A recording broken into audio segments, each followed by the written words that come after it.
咁多位 Bang Bang 咁嘅聲嘅 fans，今日又到咗我頻道啦。今日好榮幸請到阿 Jackie 哥哥陳圖安先生，佢係飲食達人。今日請到佢上嚟接受訪問。Jackie 哥哥你好，你好，你好，你好，好高興啊！今日你可以抽空上嚟呢度。你一約我，我一定有時間嚟嘅。除咗開心見到你之外咧，上阿 Ben 哥嘅頻道咧係有嘢食㗎。因為咧，我知道你咧又有出書啦，又有棟篤笑啦，又有去好多地方食啊，冇錯去介紹啲好嘅嘢俾大家食。記唔記得你第一次去酒樓飲茶嗰間茶樓叫咩名啊？咁我記得咧就係同屋企人去飲茶，茶樓名唔記得咗，但係咧我就記得喺個茶樓咧同啲小朋友玩，跟住你又追我，我又追你，咁樣咧有個茶博士攞住個茶壺啊，就我哋一撞到佢，佢淋到成個大髀都灼傷咗，有個拉喺度。咁但係我係好記得咧喺個茶樓度咧，除咗有嘢食之外咧，同埋小朋友一齊玩。我都係啊，我細個都係中意走嚟走去。係啊，我好曳㗎，我好曳㗎。當我大個嗰陣時候去茶樓飲茶咧，我啲同學咧教我一樣嘢就係打雀局。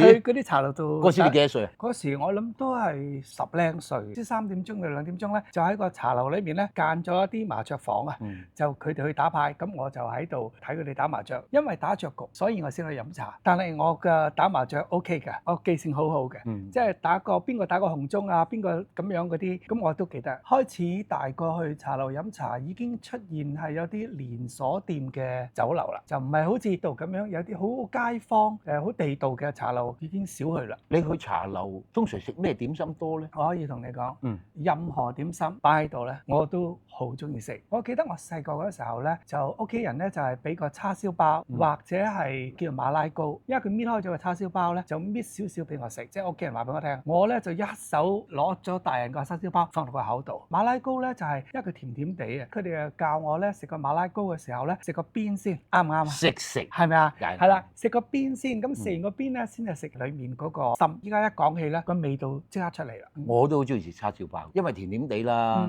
我同你一樣好百厭啊嘛。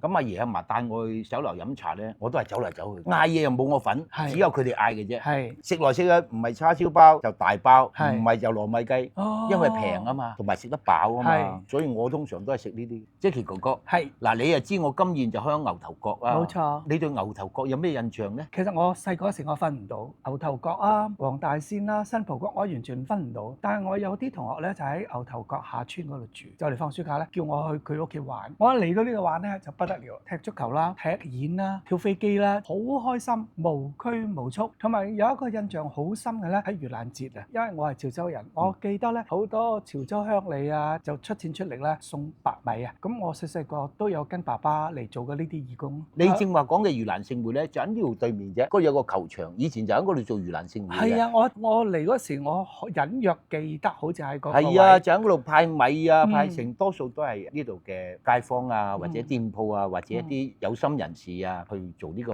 善舉嘅。冇錯冇錯 ，Ben 哥啊，我有一本書咧，我想俾你望一望，俾大家睇睇。哇！呢本書就係呢本書啦，好耐㗎咯喎。係啊，呢個係房協出嘅。呢本書咧，你唔好介意，即係我擺咗喺屋企都有幾年。最近我要裝修啊，但係好奇怪，我掉咗好多本書，拎咗去捐，但係呢本書我冇喎。咁啱你今日要我嚟金燕傾偈，呢本書我就喺翻我個書櫃度攞翻出嚟送俾你。多謝多謝，呢個好珍貴啊！呢個咧就係牛頭角以前嘅舊貌嚟嘅。係呢個就係巴士，你睇啲巴士，係喎，仲係舊巴嚟㗎。係而家全部已經新款啦。我哋俾我嘅 Bang Bang 咁嘅聲嘅 fans 大家睇下，呢本書咧好有價值。呢本書咧就係講以前嘅牛頭角，以前嘅香港嘅。咁我哋好多謝 Jackie 哥哥啦，我翻去咧都會將佢視為珍寶，翻去咧慢慢睇下。你正話咧講我呢間小酒家，感受到一份人情味。第一，我嘅點心係古舊嘅師傅做嘅，佢哋食翻佢哋以前年輕時嗰種味道，佢哋中意。第二，我哋呢度冇乜講究話咩擺碟排場啊點樣，就算服務員都好係好親和嘅。啲客人嚟到咧，一見到我啊，見到我家姐咧都好熱情，我亦都好開心見到呢班年輕人。咁所以佢哋話呢間嘢佢哋來食就係食人情味。所以嚟飲茶嘅茶客啊，或者係食客咧，佢哋都係長者。係啊。咁佢哋可能係行路慢啲啦，揾位又唔知點揾啦。啦，係嘛？好多輪椅㗎，好多輪椅，但係你哋嘅服務員咧係對佢好好，揾好個位架輪椅擺喺隔離嗰啲食客又唔覺得真係妨礙佢喎。佢哋會互相遷就㗎，好好㗎，好和諧㗎。呢一樣嘢咧，我就好想提倡咧，一個食肆咧唔係淨係出名廚師點樣巴閉，點樣巧奪天工嘅個手藝，而係對客人嗰種照顧同服務好好。即係例如佢哋整啲嘢啦，咁我又見得你哋好好啊，有時佢哋自己帶嗰啲飯盒嚟，咁你好啊，我幫你畢落去啊，因為老人家佢可能食一碟炒飯，佢食2啖嘅啫喺呢度，佢好慳啊，佢會將嗰啲炒飯唔好嘥帶翻屋企，佢可能食2餐。但係你哋協助佢做呢個環保咧，除咗慳錢之外咧，亦都你哋對佢嗰份愛同尊重咧，我覺得今年俾到佢哋咯。Jackie 哥哥，係嗱，我知你又出書啦，又有棟篤笑，真係好似一隻糯米雞咁，入邊包羅萬有，咩都有嘅。係咩？今日咧我就冇糯米雞俾你試，我就有個珍珠雞準備俾你試下。係咩？好啊！嗱，哇，好嘢，好嘢，好嘢！哇，我就唔敢當。你話我可以做呢樣，又能夠做嗰樣，呢啲都係我幸運，同埋人哋俾機會我，咁我咪把握呢個機會做到最好咯。咁即係等於拍飲食節目，我都係用個心去拍呢個節目，就唔係盤住怎去食嗰樣嘢，然之後講咯。久而久之相處咗耐咗，我啲機會就多啦。至於你話我好似個糯米雞咁有料，包糯米，我真係唔敢當。但係我話俾大家聽咧，糯米雞咧裡面真係包羅萬有嘅。講下嗰啲餡料啦，一定有叉燒啦，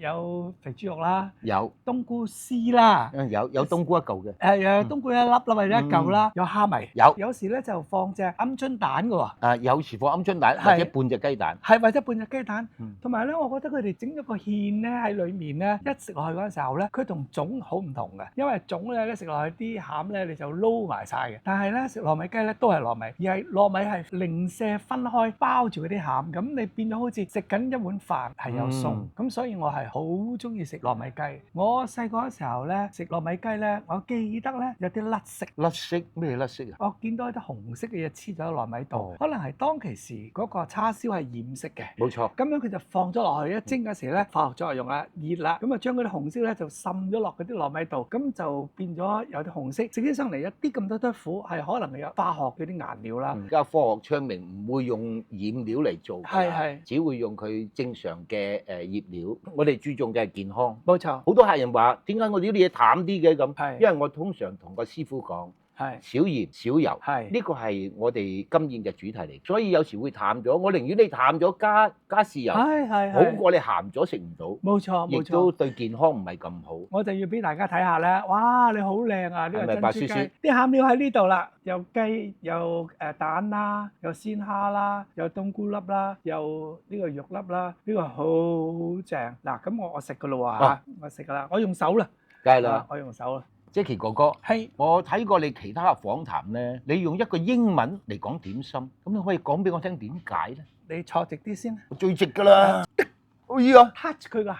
就係點心啦，唔係一個正統嘅説法，但係好多時候就喺加拿大啊，喺英國好多時候啲朋友咧就話 eat 點心，咁就好開心啦。咁我哋就一齊出去食。我咧呢度咧都有啲外國朋友嚟食。係，我哋平時揸住張點心紙，2個人叫4、5個點心啊，就 OK 啦嚇，唔夠咪再叫啦。佢哋唔係嘅，一硬係到一枱都係。係，哇，好食啊，好食啊！呢度哇，好似瘋狂掃落去咁。係㗎。咁我就問佢點解你哋咁中意食點心？哇！又鳳爪，又排骨，又叉燒包、蝦餃、燒賣，佢哋覺得好豐盛啊！點心咧可登大雅之堂嘅喎，我哋開記者招待會啦，我哋一定有啲點心咧放喺嗰個唔同嘅 selection 裡面嘅。春卷係最 popular 嘅，蝦餃、燒賣都係清得最快咧，就係呢3樣嘢喎。呢度咧就多數都係啲年輕人，一啲長者嚟幫襯，啲哥哥姐姐啦，見親你咧，你都好似一個好開心嘅開心果啊！係咁點解你可以保持到咁開心嘅輕鬆嘅心情？可唔可以分享下俾我哋啲年輕人？嗱，我輕鬆嘅心情咧就係要話俾大家聽，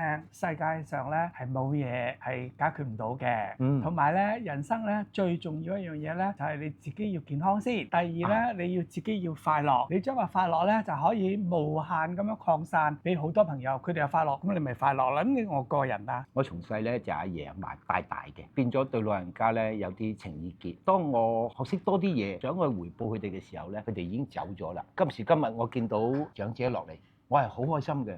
有時見唔到佢哋咧，耐幾日唔見咧，我會掛住。當佢哋落嚟咧，俾個黑我咧，俾個擁抱我咧，即係點樣啊？我真係咁㗎，真係㗎！我同啲老人家都係咁嘅，我係好開心嘅。係啊，佢哋嘅掛住我，我嘅掛住佢哋。好重要。唔係淨係嚟幫襯，諗下佢哋嘅健康，點解2日冇落嚟嘅咧？會唔會病咗咧？真係有呢份人情味啊！Jackie 哥哥，係好多謝你抽咗個寶貴時間落嚟，今日接受我訪問。係，多謝 Jackie 哥哥。係啊，我好開心，我好想講咗一樣嘢咧，要話俾大家聽咧，多啲睇呢個頻道啊 ，Ben Ben 咁嘅聲。係啊，啱啊，即係我都記得啦嚇。第二咧，抽多啲時間，屋村隔離啲街坊或者外面啲朋友嚟牛頭角下村嚟呢度，除咗有美食之外咧，你會睇到嗰個人情味喺度。好希望我哋好快再見面。多謝 Ben Ben 咁嘅聲嘅 fans，今日時間差唔多啦，多謝你哋收睇，多謝你哋支持嚇，下次再見，拜拜。拜拜。